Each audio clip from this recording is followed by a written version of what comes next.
Shalom semuanya. Hari ini saya akan berbagi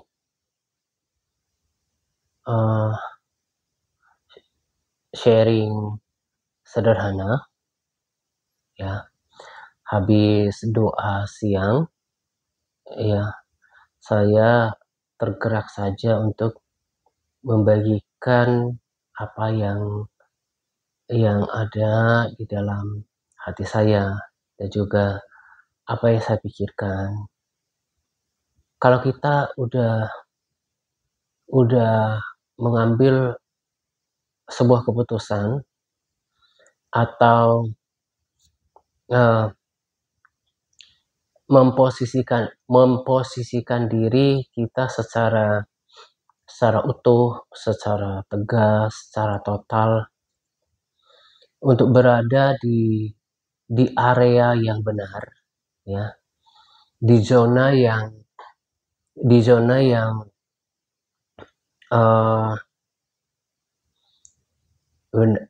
ya, di zona yang benar, di area yang benar, dan betul-betul kita mau bertekad untuk terus memisahkan diri kita dari cara hidup dunia, dan tapi bukan berarti aneh ya, dan mau bersatu dengan Kristus,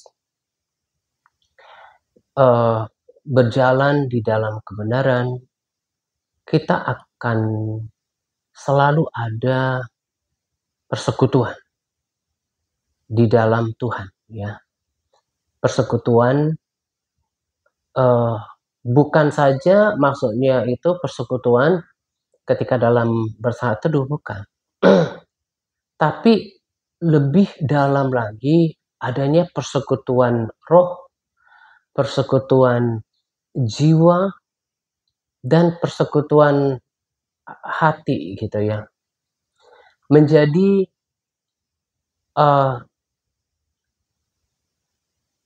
adanya apa ya, saya katakan seperti asosiasi ya dengan Tuhan. Ini keringat baru ngopi ya. Ngopi yang kedua. Kedua kalinya. Ya. Kita akan selalu, pikiran kita akan apa ya? Jalan pikiran kita itu akan selalu bergandengan, sejalan dengan Tuhan. Ya, apalagi kalau saya ya sekarang ini ngobrol santai aja. Sebetulnya saya tuh kadang-kadang ya bahkan cenderung lebih suka ngobrol yang lebih santai ya. Biasa di sini di sudut dapur di mana saya ngopi ya, kayak tadi udah ngopi yang kedua setelah doa siang gitu ya.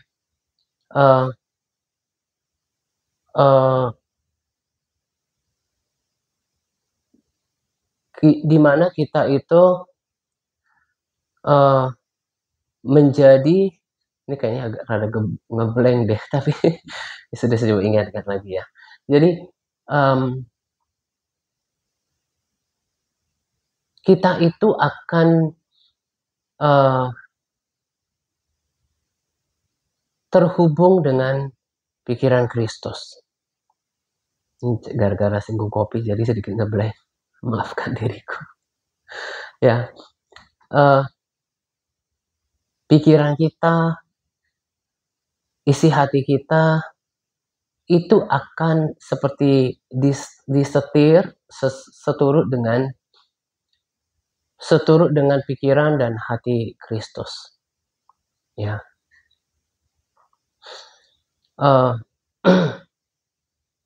Seperti saya saat ini, oh ya, ini tadi hampir lupa. Seperti saya saat ini ya. Jadi kalau dari bangun pagi ya, sekarang seluruh waktu saya itu setiap harinya itu betul-betul padat gitu ya. Kalau dulu sebelum saya aktif di grup berbahasa Inggris ya, grup belajar bahasa Inggris dari berbagai negara, tadinya kan bangun tidur, ya ngopi sambil berbahasa roh. Kemudian biasanya sih stretching. Kalau cukup kuat saya lakukan fat burning, ya sedikit exercise, kemudian baca firman. Ya lanjut seperti mungkin prepare pelayanan gitu ya. Ya mandi, aktivitas, istirahat. Gak kerasa udah ketemu siang lagi karena memang pada dasarnya itu saya nggak bisa bangun pagi. Nggak bisa yang namanya bangun jam 6 gitu ya. Hal yang cukup aneh buat saya itu bangun jam 6 karena kenapa? Kepotong sama sama jam doa subuh yang jam 2 gitu ya. Kalau langsung sih misalnya kalau kayak ada kejadian saya capek banget gitu, eee, nggak nggak sanggup bangun untuk doa subuh, 7 jam juga bisa bangun pagian gitu ya. Nah, tapi karena udah kepotong doa, biasanya tidur 2 sampai 3 jam, terus kepotong doa, kemudian lanjut tidur lagi kan jatuhnya sama, kurang lebih 7,5 sampai 8 jam. Nah, jadi dengan kebiasaan yang udah bangun kurang lebih jam 8 gitu, itu, eee, nggak kerasa maksudnya itu ketemu lagi siang untuk berdoa. Jadi begitu terisinya hari-hari saya setiap harinya gitu ya, eee, setiap harinya dan membawa, dampak yang positif bagi saya. Jadi nggak ada lagi namanya waktu luang untuk, eee, dikuasai oleh ketakutan, karena memang ketakutan itu hanya akan merugikan. Udah jelas kekhawatiran tidak menambah apa-apa, terus kalau kita khawatir kan berarti melakukan perbuatan yang sia-sia. Lalu nggak ada waktu untuk takut gitu ya. Jadi semua terisi dengan baik hari-harinya.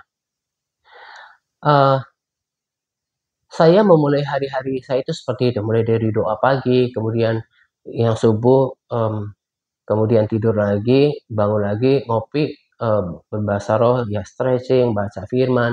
Nah, bahkan sekarang karena saya sangat termotivasi sungguh dengan berada di grup itu gitu ya, karena kita kan akan berusaha untuk terus eee, bertambah kan, semakin maju gitu loh bahasa Inggrisnya, semakin semakin fasih, di writing-nya juga semakin semakin kelihatan advance, itu kan kelihatan dong kalau misalnya kalau dia masih basic ya bahasa Inggrisnya masih yang biasa, yang dasar. Tapi kalau udah advance, dia akan pakai kata-kata yang similar, tapi dengan bahasa yang lebih tinggi gitu ya. Nah, jadi ya saya sih ada hal-hal yang lucu aja saya temukan dalam keseharian saya. Kadang-kadang sambil berbahasa roh gitu ya, kebersit untuk latih pengucapan kata-kata baru gitu ya. Ya begitu setiap harinya. Setiap hari, eee, sudah menetapkan sebuah standar, sebuah ketentuan di dalam hidup saya untuk, melewati setiap hari dengan hal-hal yang baik, hal-hal yang positif, hal yang berguna.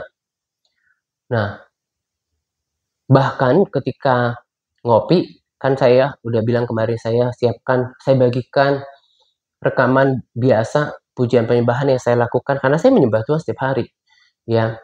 Eee, saya bahkan waktu-waktu yang terbaik, penyembahan yang terbaik seperti pagi pun saya berlatih untuk tetap fokus, walaupun di samping saya rekam juga gitu ya. Nah, eee, untuk memberkati setiap orang yang berada di grup WA, supaya tetap kerohaniannya itu terbangun, atmosfernya itu tetap terjaga. Nah, di pagi hari pun sambil saya ngopi bahkan itu harus dipadatkan untuk juga mendengarkan lagu itu, ngecek kan, memeriksa ini layak nggak dibagikan gitu ya. Dan saya tanpa bermaksud memuji diri ya, dan saya nggak tahu apakah karena karena manusia rohani saya tetap hidup gitu ya, Saya sangat menikmati atmosfer hadirat Tuhan di dalam setiap penyembahan yang saya buat. Bukan karena saya yang buat gitu ya. Bukan karena saya yang menyembah di sana, bukan.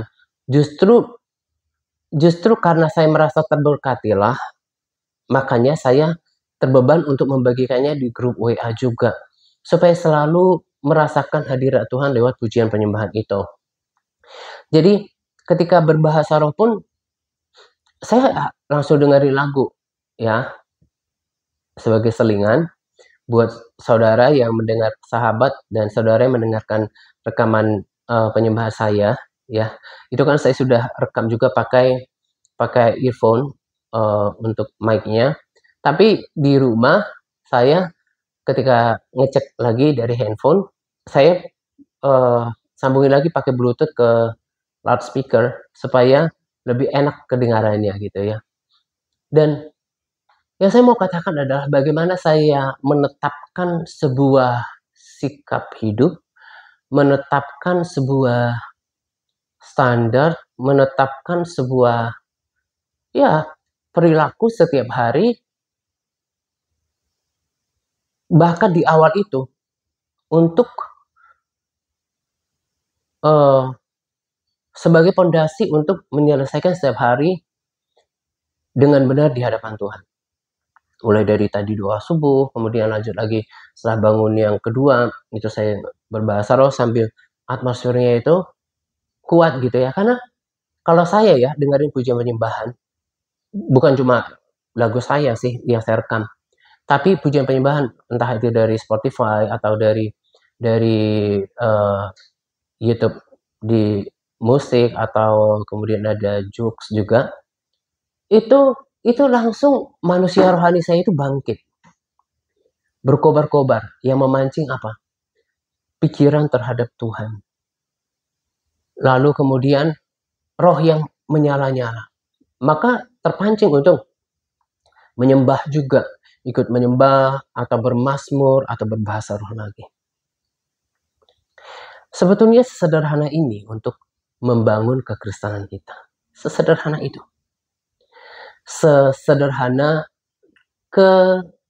Sesederhana komitmen kita, kesediaan kita, konsistensi kita, ya, kita melakukannya dengan konstan untuk menjaga persekutuan dengan Tuhan, ya, termasuk membaca firman Tuhan setiap hari. Itu akan membuat hari kita tentunya bersukacita dan dengan damai sejahtera. Itu akan menciptakan banyak perkara, terutama perkara rohani di dalam diri kita. Termasuk yang tadi saya katakan, ketetapan atau ketentuan hidup yang seperti ini yang membuat saya bisa mengerti apa yang ada di dalam hati dan pikiran Tuhan, yang membuat saya dengan mudah untuk mengkonfirmasi, mengetahui tontonan dari YouTube, apakah ini dari Tuhan yang lain, ya, dalam tanda kutip Tuhan yang lain, atau dari Tuhan Yesus yang saya alami setiap hari. Dan itu sangat mudah, gitu ya. Nanti juga saya akan bagikan pesan dari Last Day yang memang juga merupakan keprihatinan saya ya. Tapi karena temanya berbeda, nanti saya akan buatkan di video yang berbeda. Nah, jadi itu sebetulnya sesederhana itu sebetulnya setiap orang Kristen menjalankan perjalanan rohaninya bersama dengan Tuhan. Kalau saya tahu, carilah Tuhan dan kekuatannya, carilah wajahnya selalu. Jangan jemu-jemu dalam berdoa, gitu ya. Kalau saya sudah tahu itu, saya harus aplikasikan itu, ya. Makanya saya katakan, kecuali saya memang nggak bisa bangun ketika berdoa.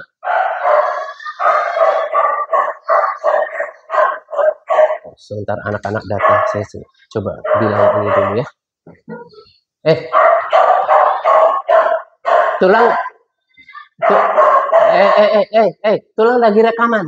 Jangan dulu sini. Lagi rekaman.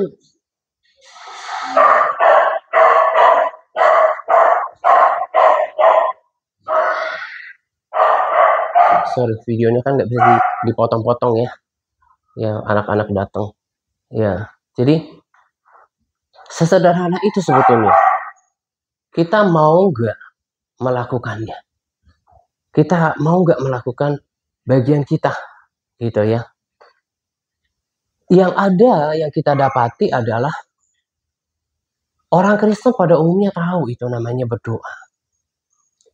Tapi seberapa banyak yang bersedia untuk berdoa? Ada kuasa dalam pujian penyembahan, mungkin mereka yang di Pentakosta tahu kebenaran ini. Tapi apakah dilakukan? Itu yang saya katakan. Kecuali saya nggak bisa bangun dari tempat tidur, maka saya nggak berdoa. Ya, kecuali saya nggak bisa bangun, baru saya nggak berdoa. Sekalipun saya dalam tekanan yang berat dan nggak bisa berkata-kata, maka saya akan tetap menghadap Tuhan. Walaupun cuma bisa tertunduk, atau cuma mengangkat pujian penyembahan, atau berbahasa roh, atau menangis, saya akan tetap lakukan itu. Dan luar biasa apa yang dikerjakan oleh persekutuan dengan Tuhan.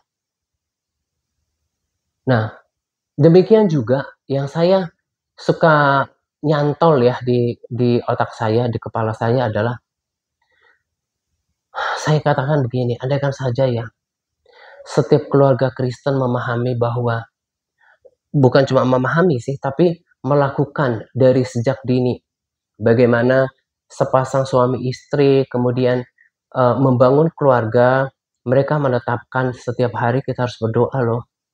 Setiap hari kita harus bersekutu dengan Tuhan loh. Misalnya persekutuan bersama itu suami istri setiap malam. Nah, kalau pagi mungkin lebih tepat waktunya mungkin bersekutu pribadi. Dan itu dilakukan secara konsisten. Kemudian, dan itu kita harus lakukan setiap hari loh. Bukan cuma hari Minggu. Lalu kemudian ketika anaknya sudah mulai bisa membaca, dididik membaca firman Tuhan ya. Mereka juga berketetapan hati, bukan cuma berdoa tapi membaca firman Tuhan, mengajarkan jalan-jalan Tuhan. Kan itu kan pesan Musa kepada bangsa Israel, jangan lupa untuk mengajarkan hukum-hukum Tuhan kepada anak-anak mereka, entah mereka duduk, berdiri, berjalan, untuk mengajarkan itu. Tapi itulah yang alfa, itulah yang absen dari kekristenan, dari kehidupan orang Kristen. Sebetulnya yang di Alkitab katakan jangan mengikuti cara hidup orang-orang di bangsa-bangsa yang tidak menyembah Tuhan. Itu kan ketika konteks pertama itu kan itu menyangkut bangsa-bangsa yang tidak menjadikan Allah Abraham sebagai Allah mereka. Tetapi untuk konteks kekristenan kehidupan sekarang itu kan bermaksud bahwa jangan punya cara hidup seperti kebanyakan orang, mulai dari cara hidup, perilaku, juga cara peribadatannya. Andaikan itu ya terjadi, saya suka, dan itu yang saya pikir-pikirkan gitu ya. Andaikan saja mulai dari keluarga, mereka komitmen untuk bersekutu saat teduh malam.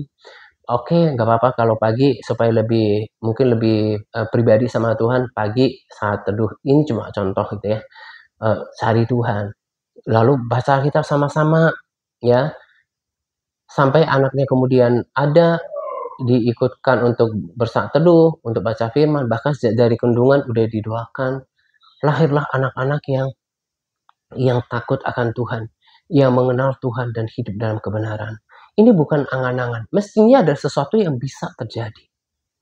Maka lahirlah anak-anak yang gagah perkasa, yang takut akan Tuhan, yang hidup dalam kebenaran, menjadi garam dan terang. Maka yang terjadi adalah dunia ini akan tentu berubah jauh daripada apa yang sekarang. Tetapi itu kan sesuatu yang kemudian tidak tidak banyak ditemukan di dalam kehidupan orang Kristen. Dan itu yang coba tanamkan di dalam pelayanan saya selama saya hidup, dan saya akan setia untuk melakukan itu. Dan lagi-lagi saya katakan, itulah yang saya mengerti dari persekutuan saya dengan Tuhan, dari pengertian saya dari Alkitab. Dan kalau saya perhatikan ya, bagaimana firman Tuhan berkata bahwa firman itu akan membersihkan kita. Ya, di 2 Timotius 3 ayat 16 kalau nggak salah, bahwa firman itu akan menuntun kita pada kebenaran, kemudian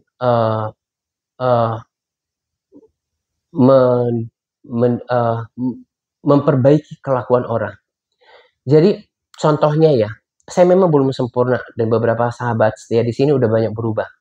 Itu kan sesederhana ketika orang tahu kebenaran lalu menghidupinya. Itulah yang mengubahkan karakternya. Kalau dulu sebelum tahu kebenaran suka marah sampai berlarut-larut, menyimpan kebencian, kemarahan sampai terus-menerus. Setelah tahu kebenaran, apapun susahnya dia akan latih dirinya untuk segera melepaskan pengampunan. Lama-lama karakternya kan bukan lagi yang temperamental, bukan lagi yang dendaman, yang terus diubahkan hari demi hari, sehingga lahirlah Kristus baru, yang dimana orang melihat ada Yesus di dalam diri orang itu. Ya, tetapi apa yang terjadi? Baik bukan cuma orang yang di luar Kristus ya, yang orang Kristen pun katanya tapi tidak hidup dalam kebenaran, itu sama buruknya sebetulnya dengan orang-orang dunia yang saya itu kalau lihat kalau kadang merenungkan perilaku yang buruk, jelek, dan sangat memprihatinkan dari orang-orang ya yang pernah saya nggak sebutkan dalam detailnya, yang pernah ada di dalam kehidupan saya, baik mereka katanya agama Kristen ya, tapi nggak hidup dalam kebenaran. Ya mungkin juga ke gereja gitu ya, atau sekalian orang dunia gitu ya. Ada salah seorang yang memang sudah tidak lagi muda, bahkan udah sangat usia gitu ya.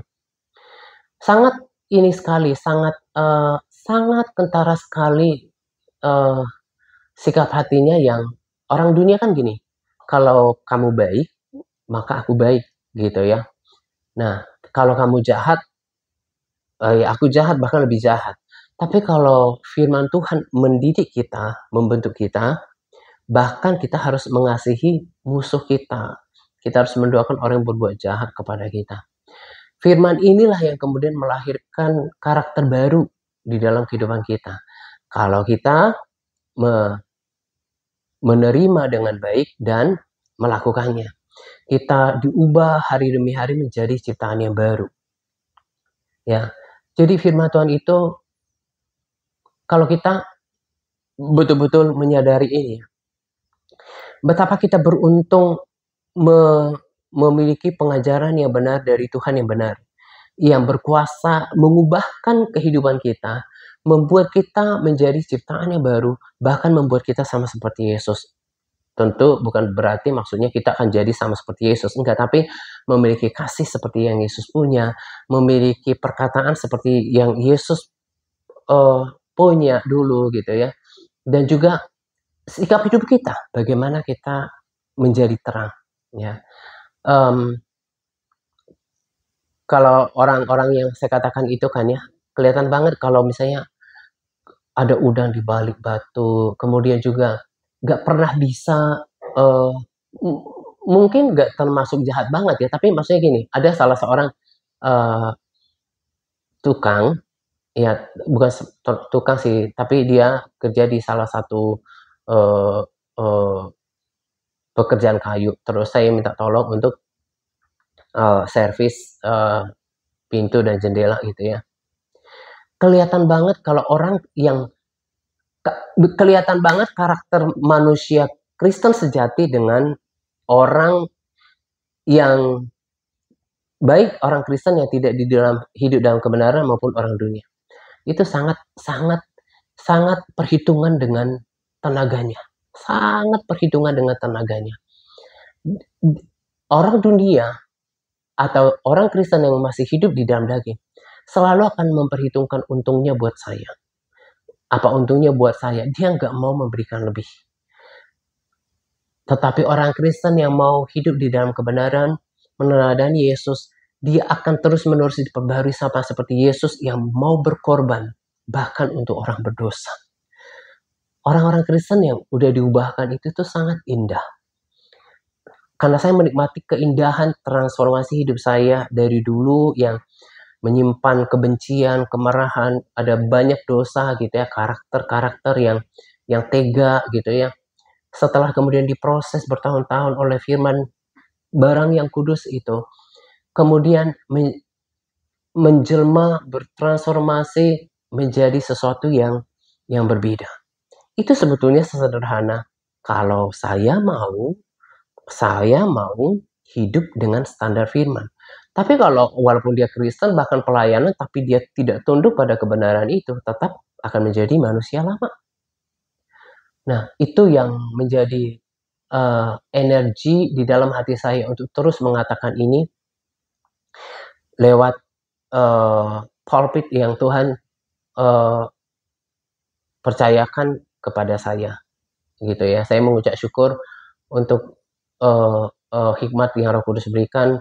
Saya pikir ternyata saya baru ngeh gitu ya, short video itu cukup membantu karena si YouTube rasanya kayak kelilingkan gitu ya, maksudnya sama kayak cerita di Facebook gitu ya, kayak perkenalkan menjangkau lebih banyak orang sehingga lebih banyak orang lagi yang tahu selain subscriber gitu ya. Tujuannya bukan cari subscriber tapi untuk supaya lebih diketahui oleh banyak orang supaya kelompok sedikit itu bisa menjangkau sharing yang saya bagikan gitu ya. Nah, itu yang terus saya mau kerjakan. Betapa indahnya seorang yang sudah ditransformasi oleh firman Tuhan. Ya, dia bisa memiliki sikap yang baik, dia bisa memiliki kelemah lembutan, dia bisa mengerti perasaan orang lain, dia bisa berguna ya buat orang lain. Betapa indahnya ketika kita juga, mungkin saya menyaksikan beberapa orang setia sekarang yang sudah diubahkan. Mungkin juga kita yang pernah melayani di di tempat kita masing-masing, melihat orang yang diubahkan itu kan kita bisa menangis dengan sukacita ketika seseorang diubahkan. Wajahnya nggak lagi yang penuh amarah, tapi penuh dengan kasih sayang, penuh pengampunan. Dia bisa nggak yang sinis mungkin, yang kata-katanya sudah terjaga. Itu adalah sebuah keindahan yang ya kurang lebih ya seperti itu kehidupan surga nanti. Nggak ada lagi namanya amarah, perseteruan gitu ya. Yang ada adalah damai Kristus gitu. Dan mestinya itu bisa terjadi ketika hal-hal tadi dilakukan dari awal, dari turun-temurun dari dulu. Bagaimana setiap keluarga menetapkan ibadah di dalam rumah mereka untuk selalu mereka bersekutu dengan Tuhan, bersaat teduh membaca firman Tuhan, diajarkan dari keturunannya kepada turun temurun. Bahkan kalau ada pertemuan keluarga itu mungkin kayak Natal, mereka itu bersekutu, mungkin ada 2 puasa bersama. Saya pikir waduh, itu akan tercipta manusia-manusia yang indah. Tetapi yang terjadi adalah itu hilang, maka akan tidak ada lagi yang ada adalah si jahat bisa masuk, ada pemberontakan, kita bisa lihat terlalu umum jadinya. Misalnya kayak kalau udah anak-anaknya hidup masing-masing, sendiri-sendiri jadinya punya kehidupan masing-masing. Mestinya nggak kayak gitu, ya. Jadi ada banyak hal yang sebetulnya yang indah, yang manis yang dikerjakan oleh firman Tuhan. Nah, saya berharap lewat sharing yang sederhana ini membuat kita semakin jatuh hati dengan pembacaan firman Tuhan, semakin terus me me membenamkan diri kita dalam persekutuan dengan Tuhan. Sebetulnya ya sama seperti kemarin, kalau saya lihat ya beberapa orang yang kemarin loh saya cerita ada orang-orang yang kelihatannya polos ya. Jadi ada juga orang yang berbeda laki-laki yang saya lihat kan kalau zaman sekarang kan zaman ini ya, zaman aplikasi teknologi. Nah, jadi kalau misalnya eh, ada di permainan aplikasi sekarang, aplikasi udah sangat maju. Kita nggak hidup lagi di 40 tahun yang lalu. Bahkan ada aplikasi yang sempat sekilas saya lihat bisa mengganti baju orang yang udah dipoto. Contoh misalnya saya pakai kaos kayak gini nih, tiba-tiba diubah masukkan gambar jadi kayak pakai pakai kemeja atau jadi pakai jas, pakai eh, jaket itu bisa gitu ya. Dulu juga malah sekarang saya jadi agak malu. Dulu pakai aplikasi apa gitu ya, akhirnya kelihatan kayak di langit itu ada tanda salib gitu ya. Ya kita yang sangat gaptek kan berpikir oh itu benaran. Nah, ini juga si laki-laki ini ya, biasa orang-orang itu jadi kayak ada layar. Ya itu kan cuma permainan aplikasi gitu ya, bukan benaran. Jangan jangan terlalu inilah, jangan terlalu polos lah. Kita kan nggak hidup di 40 tahun yang lalu. Jadi muncul gambar Yesus ya, dikasih musik lah permainan eh, eh, tata cahaya atau artistik apalah namanya gitu ya. Nah, terus muncullah orang itu lagi, pangerannya mereka. Langsung kayak udah kayak mungkin kayak udah kebawa perasaan. Nggak gitu kenyataannya. Misalnya kayak ada juga sekarang kan di foto ya, kan udah biasa itu ya, foto kemudian ada kayak diedit gitu loh. Ini Yesusnya dikasih bingkai foto kayak pegang foto kita. Itu kan kalau di apa ya di ditambah-tambahin gitu ya. Ya itu bisa kayak oh seperti Yesus peluk dia gitu ya. Nggak segitunya gitu ya. Nah, sebetulnya orang-orang ini juga sebetulnya sesederhana tadi kelihatannya itu suka perkara rohani. Nah, setelah saya perhatikan kan orang ini ya semakin saya tambahlah keprihatinannya. Sepertinya orang-orang seperti ini kan nggak punya pondasi ya, nggak punya dasar. Jadi nggak punya pegangan firman Tuhan. Cuman mungkin kelihatannya dia orang baik gitu ya. Tapi orang baik kan tidak cukup di hadapan Tuhan. Tapi harus orang yang benar dan punya pengenalan akan Tuhan, punya kebenaran gitu kan. Nah, jadi ya di posting saya juga saya lihat ini saya bukannya apa ya, bukannya sedang monitor orang like atau respon posting saya. Cuman kan ya namanya kita mampir ke akun kita kan lihat oh ini ada misalnya ini respons gitu ya. Saya tahu dia juga orang yang sama yang merespon sebelah sono juga gitu ya. Jadi seperti orang yang nggak punya pondasi. Seperti orang yang nggak punya pondasi. Nah inilah kemudian hasil daripada orang-orang yang tadi yang di dalam keluarganya itu ketidakhadiran hadirat Tuhan, ketidakhadiran firman Tuhan.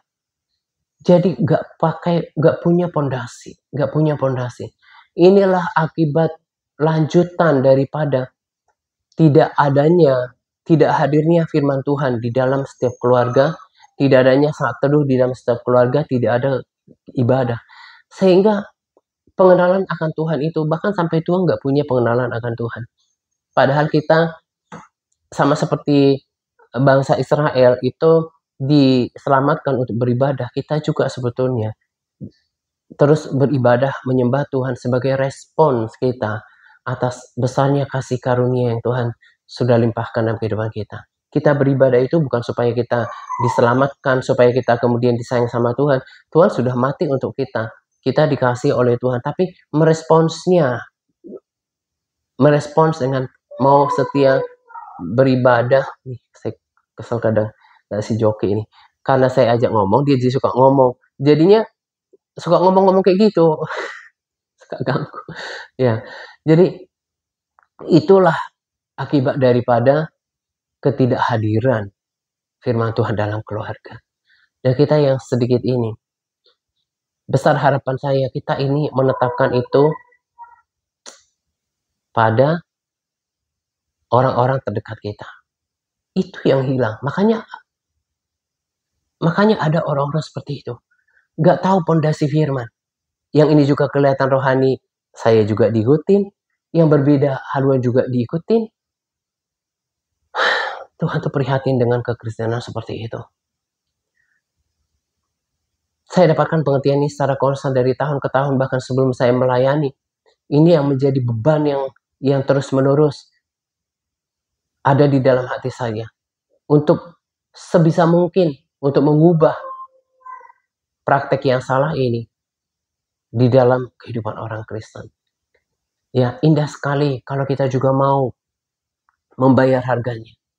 Ya, saya katakan kan, misalnya kenapa di antara kita ada yang lemah? Karena sesederhana, orang-orang tersebut tidak mau bayar harganya untuk bangun pagi, mencari Tuhan. Dia lebih memilih saya nyaman tidur. Ketika lemah misalnya, ya saya sudah berkali-kali cerita, misalnya kalau saya kebanyakan menjelang doa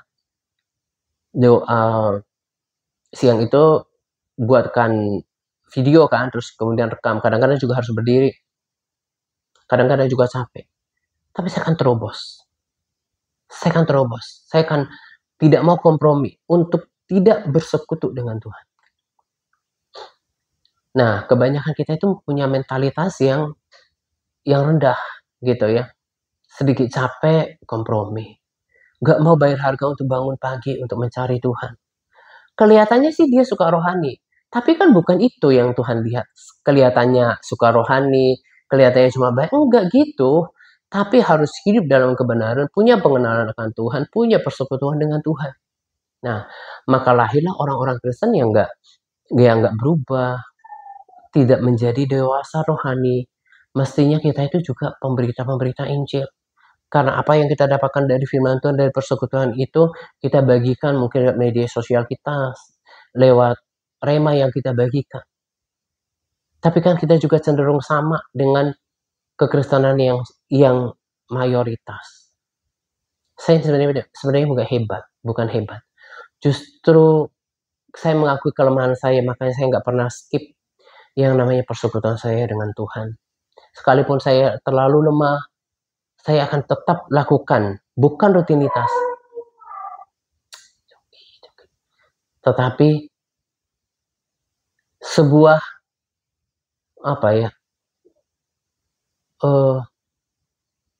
kalau tanggung jawab sih bukan, tapi karena saya mau hidupi ini untuk diri saya sendiri, bukan karena untuk pelayanan. Justru sudah berkali-kali saya katakan, saya membagikan ini sebagai dorongan dari apa yang saya dapatkan dari habitat saya, dari hadirat Tuhan. Makanya kayak kemarin saya katakan, itu sudah berapa lama saya dapatkan bahwa Tuhan buat saya mengerti lewat pembacaan firman bahwa Tuhan akan sisakan yang terbaik.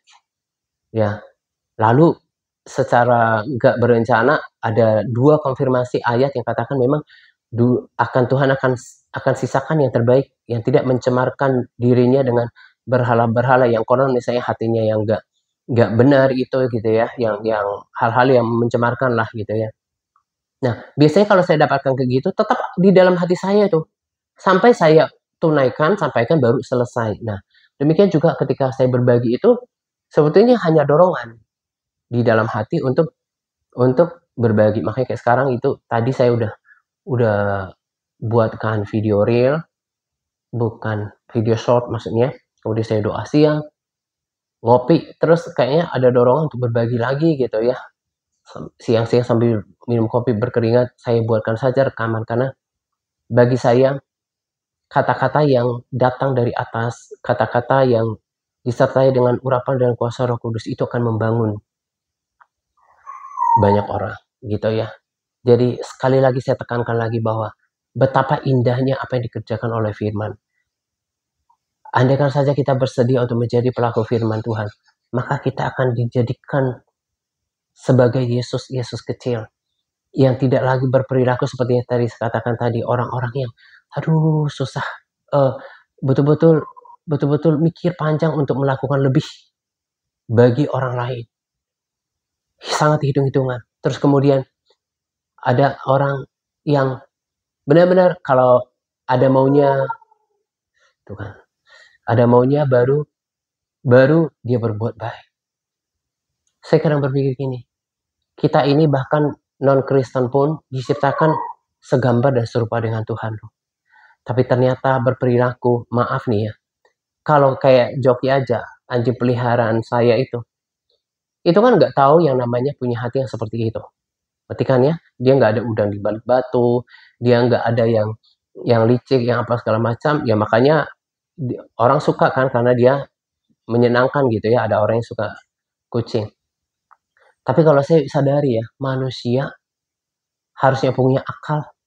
Tapi karena baik orang Kristen yang tidak mengisi dirinya dengan firman, ataupun mereka yang tidak percaya Yesus, tidak mendapatkan ajaran yang sehat dan berkuasa. Akhirnya apa? Nilai hidupnya, nilai dirinya itu sangat rendah bahkan hina.